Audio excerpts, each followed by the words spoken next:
Today, we talk about the Week 4 preview. College football really starts now. All that next in Armchair Sports Talk Football.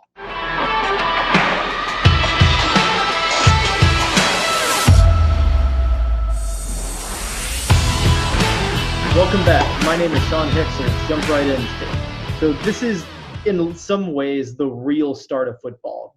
Big, serious conference games that are going to have long implications. They're going to matter what else is going.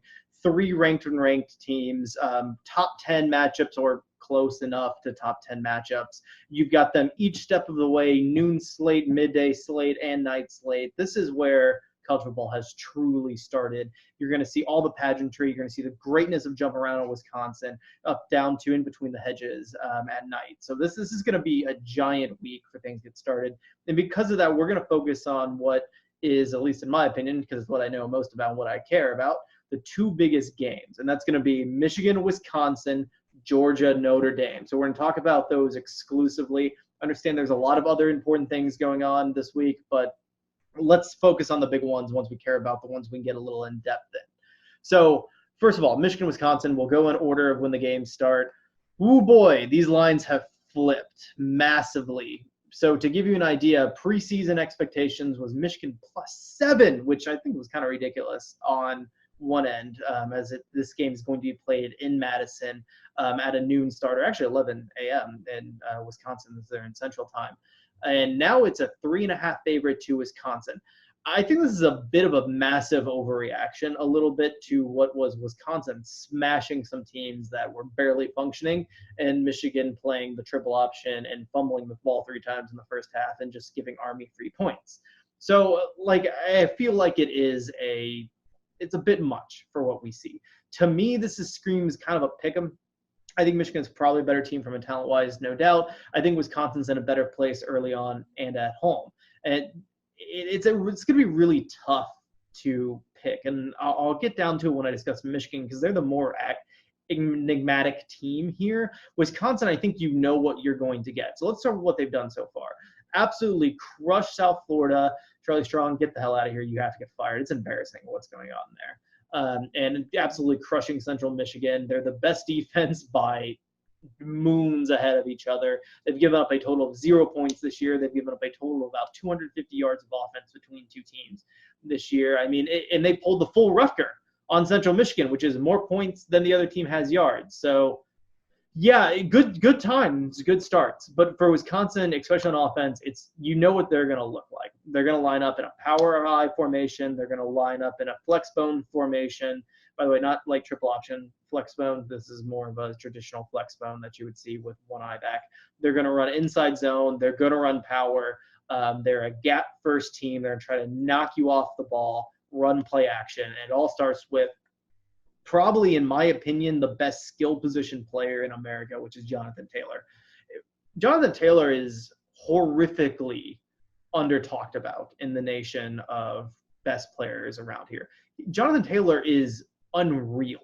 Might be the best running back I've seen come through total in years. And yeah, I want to kind of include Saquon over that because he's much better than running through the tackles than Saquon is. Doesn't have the just insane speed and just athleticism Saquon is. So that's fair. I think Saquon, is a better modern day running back. But Jonathan Taylor, if this was 10 years ago, this is going to be a guy that's going to be the best running back in the NFL, and it's not close. And he's still a damn junior. It's unreal. His only problem is he fumbles the football. So he reminds me of a really explosive Le'Veon Bell. That's when I think of Jonathan Taylor, because he is so damn patient, waiting for his block, setting up what's going on, and being able to run the football. He's impossible to break down. He's also he's very, very fast, very quick, and gets out on the open field. If he hits the second level, there's a good chance the safeties are, not going to catch him, but if they catch him, they're not going to tackle him. And that said, he's also great at, meeting someone 2 yards down the field and getting 5 yards, right? I mean, I really can't empathize how much additional points he is worth to an offense. It's unreal, honestly and frankly.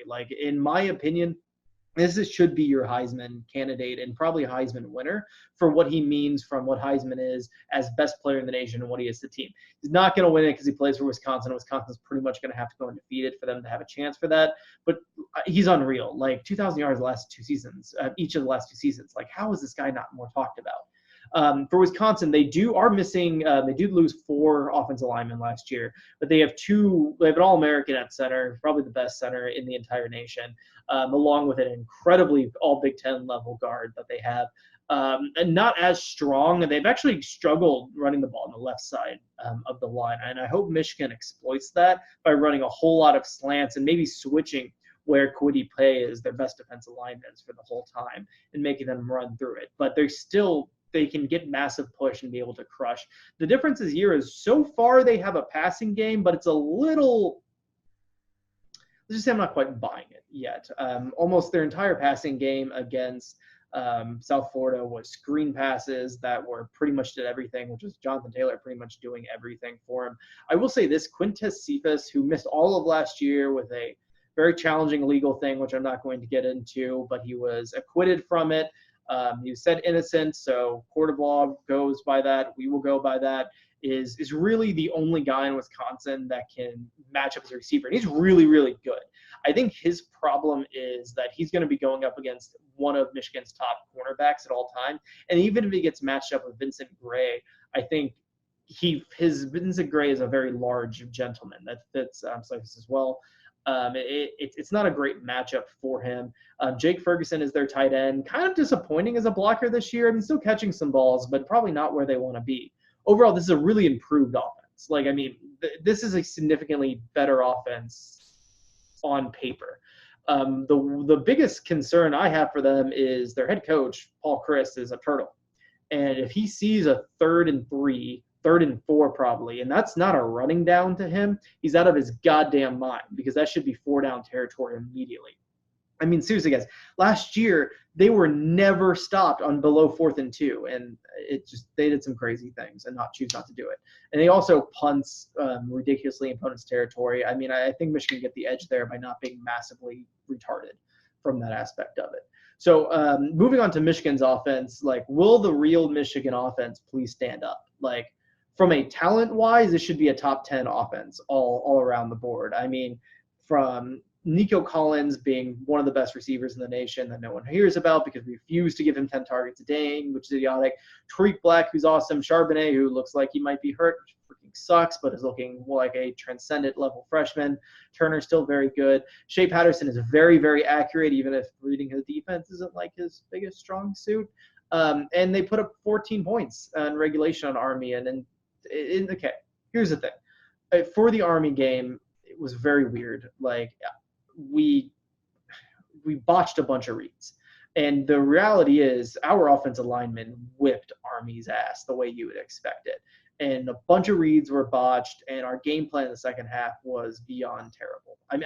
I think truly one of the most abject, terrible things I have ever seen in my life. And it looked like our entire team had a giant sphincter clench, which is not what you want to be able to do, and it almost cost us the game for sure. But here's the thing. From an explosion standpoint, from the way they have some really nice designs, my concern is, can they put it together to make it a good offense? Because that's what Wisconsin's going to be able to do. Wisconsin has a weakness right now as they're starting a true freshman nose tackle, which looked amazing against the 2 terrible teams they played. But I think Cesar Luis, Owenu, and Bredesen are going to have their way with that guy. I think they can muscle them and whip them down the field through the center. What I would like to do is really I'd like them run old school Ohio State stuff.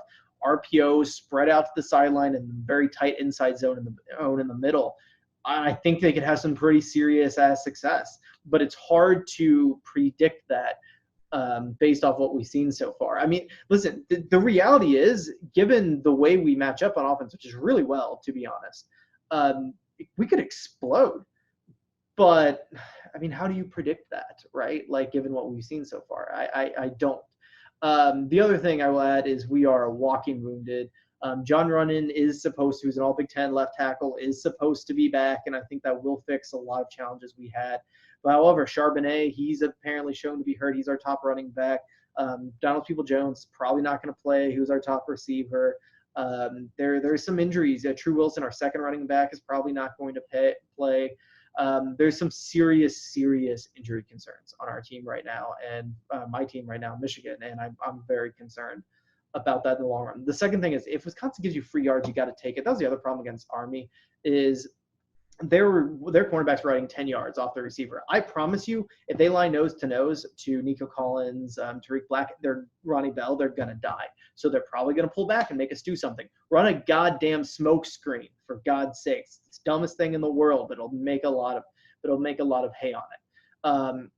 For Wisconsin, I mean, their defense has been amazing, but against two offenses that, I mean, I think couldn't get down the field against air. They were so abjectly terrible. I mean, stuff that Wisconsin did not do to make them bad.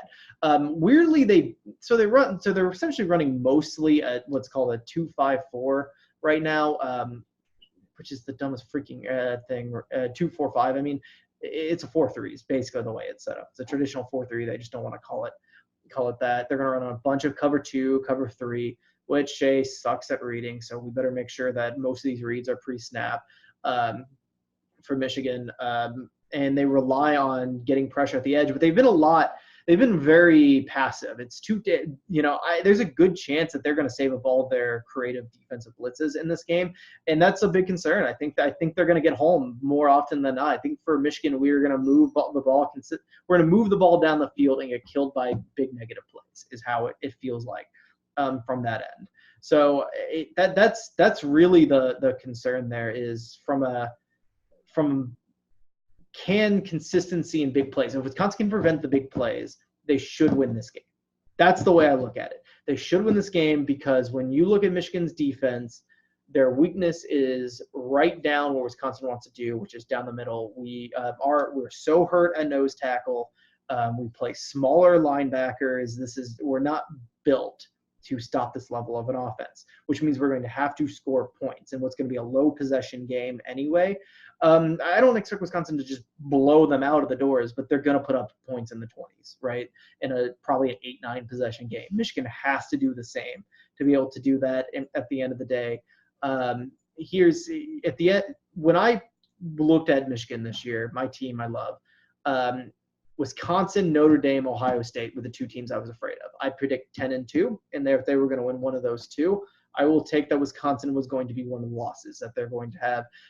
I will take Wisconsin by 4 in a game that I am actually very encouraged by, and they give Harbaugh a lot of shit for until we go on a really good run coming up. And it's going to be very annoying, but that's how I'm kind of saying that. So let's move on to Georgia, Notre Dame. Game day's there. It's going to be a rocking environment. They're doing a blackout. Let me get a really freaking annoying thing out of the way, right? And it's going to make Zombie Bo, come out of the grave and want to kill me by saying this. Notre Dame is a good team. I kind of want them to win almost, so they can shut the hell up of the idiots in college football that take 2 games on national stages way too freaking seriously. They're a very, very good team. They're going to be competitive in this game. And it's idiotic that them getting blown out by Clemson last year and by Alabama in 2012 has completely colored all versions of what Notre Dame can be. It's stupid, idiotic, and get that hell out of your head. Now, that said, Georgia is a 14.5-point favorite by Vegas, which seems ridiculous. They're a 13.5-point favorite in S&P Plus. So maybe not so ridiculous. Sidebar on S&P Plus for a second is I feel like Bill C's he needs to do what Ken Pom has done a little bit. I feel like he does overrate the absolute destruction of abjectly horrible teams. I think he needs a better rating between like the team that is 110 and the team that is 50. I feel like they get put too closely together. We maybe need to add garbage time a little bit earlier, but that's neither here nor there. It's a side note from it. So Georgia, let's take a look at what you need to do on offense. So here's the thing, is you have 3 offensive linemen that are in like 90 at Pro Football Focus, which is ridiculous. I mean, that's out off charts. The competition has not been great, but it does mean something just being able to blow out bad teams, and especially the way that you guys have been able to do it. One thing I do want to say is this, is if you expect just to blow out Notre Dame's defensive line, I think you're going to be really disappointed in what you see. You'll be able to run for sure, move the ball, but you're not going to whip their ass. It's just not going to happen. Their defensive line is one of the best in the nation. Now, there's a caveat to this, is I think Notre Dame's linebackers can be had, which means it's going to be up to the offensive coordinator to be creative, and certainly more creative than he has been. Now, in his defense, I felt his first couple drives every game have been very interesting, very creative going forward, very well scripted, that attacked a lot of different areas, and then they just inside zone, play action, basic stuff, which is to be expected when you are playing meatball teams that you're just crushing, right? Like that's fine for it. So that's not a judgment against him. It's just I'm saying I don't know yet, with even positive remarks from it. If you try to run a rock, which is your tight inside zone, we're going to run a rock and run rock and run rock, you're going to lose. And play action off it, you're going to be very disappointed by your offensive output in this game. That said, those linebackers are struggled the first two games. Louisville really ran all over them with linebackers getting out of position and really being out-athleted in a lot of ways. And even New Mexico State ran for like 5.6 yards of carry. I didn't watch the game, so maybe there's some goofiness added to it. That certainly can happen in games that are getting blown out so quickly. You blow rush lanes and quarterback scrambles and things like that. You have third string in. So I'm not going to make necessarily too much a lot of that, but I watched all that Louisville game, and I don't know if I'd go as far as calling it a disaster, but it was real bad. And what I'm looking at is DeAndre Swift versus bad linebackers seems really entertaining. Here's the thing. You need to be willing to run your paper more often against their rock and make sure you hit it and hit it hard. I mean, my entire game plan is around getting Swift in space if I'm Georgia, really. I mean, I think there is no absolute matchup that is weighed so far in your favor as Swift in space, and then being able to get them freak out over the bait for basic motion, and then hitting them with your rock play up the middle. I think you can bust some really big runs being able to do that. But if you don't really get out, and salt the game in early, can you be creative that goes on? Here's the truth. If Jake Fromm throws the ball 30 times, you will lose this game. I guarantee you. Jake Fromm throws 30 times, you will lose this game. You will absolutely lose because your receivers are young, their secondary is good, and the strength of Notre Dame's team is their pass rush. If you get into third and long, you are going to get sacked, turnovers will happen, and you will lose the football game. The good news for you, I don't think this will happen because of what I said, and the fact that while their defensive line is a strength, again, linebacker's not good, that you're going to be able to rip off chunk plays and move down the field consistently. You have to finish. That is if Georgia loses this game, it's uncreative on offense and not finishing. That's how this ends up happening from an offensive perspective, right? You cannot kick field goals. Listen, I love goggles as everybody else does, but you must get into the end zone. That's how you keep yardage totals that are probably end up in your favor from not meaning as much as it should. 100%. But yeah, that's the main thing on offense. And the thing that's even the most hesitation is I just don't trust who you're bringing as an offense coordinator. And that's not it's not from that I necessarily know that he's bad. He doesn't have any experience. And again, I kind of feel like you should be able to bring in better people, but that's a whole other conversation. For you on defense, it's strangle them and pass rush is pretty much it. So here's the thing. Ian Book is one of the best quarterbacks in the nation. And Georgia has thrived since in really the Kirby Smart area on playing really good, sound defenses. Where they've got in trouble is when they've either given up a big play that's hit the home run, or they've found quarterbacks that have been having a day and really been able to exploit the fact that they don't create a whole lot of havoc plays. And that's I can see that. Book's good enough that if you're not getting pressure on him and that you try to stick with your cover one style mix-up, and then mixing it up with some pattern matching, that he'll be good enough to pick you apart. Now, listen, Notre Dame's not running the football on you. It's just not happening. Their run offense is by far their weakness, probably of their team, besides maybe their linebackers. But I think Book is good enough. So you've got to be able to rush the passer and rush the passer consistently. I think you can create enough plays to prevent that, but it's it's interesting. I know that's where Kirby's talked about this many times. Got to create havoc, because he knows it. Like, he knows that's what he has to be able to do. That's how modern defenses win. Truly become like the top 1, 2, 3, 4, 5 defense instead of top 10. Yeah, I get it. We're splitting hairs. I don't know if they'll be able to do that in this game as much as they want, but I think they can probably do it enough. But I'm telling you, if they can't get pressure on them, they will move the ball down the field. For Notre Dame, I'd feel better if I felt like they had some game-breaking receivers. For you guys on offense, tight end. Like, he's got to be utilized. I do think Georgia's linebackers can be taken advantage of. Run them up the seam as much as possible. Run them on wide crossing routes as much as possible on longer play actions. That's I think your best chance for consistent success. And then on any long third down, or really any passing play that you don't feel like you've schemed up something good, jump ball to one of your large receivers. Sounds like a great plan to me. Case Poole, who's one of their top receivers, is out, and I do think that is a pretty game-changing type of area, because I feel like his all-PI offense, thank you, Jane Coaston, my hero, is probably not going to be as effective if that's the case. But it's something they should absolutely be able to try, and they need to win the RPS battle. On defense, they bend, don't break, don't die on linebackers, win in the red zone. That's pretty much your way to win this football game. Notre Dame. What do I think is going to happen? I'm kind of torn here because, I guess I'll say this, give me the points for Notre Dame. Georgia wins but give me the points. Give me the 14.5. That's a lot of points. That's 2 touchdowns. The concern I have is the Mississippi State game from 2 years ago, when they just blitzed and blew out a really good Mississippi State game at night at home, sticks in my mind here a little bit. And it's what gives me pause over more than anything else, because that environment was Clemson level intimidating.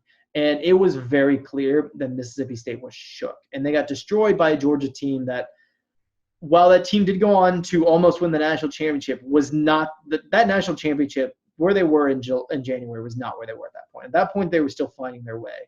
And they blew out a good Mississippi State team because they got shook. And I can see that happening to Notre Dame. I can see if Georgia gets up early, this could get ugly. It really could.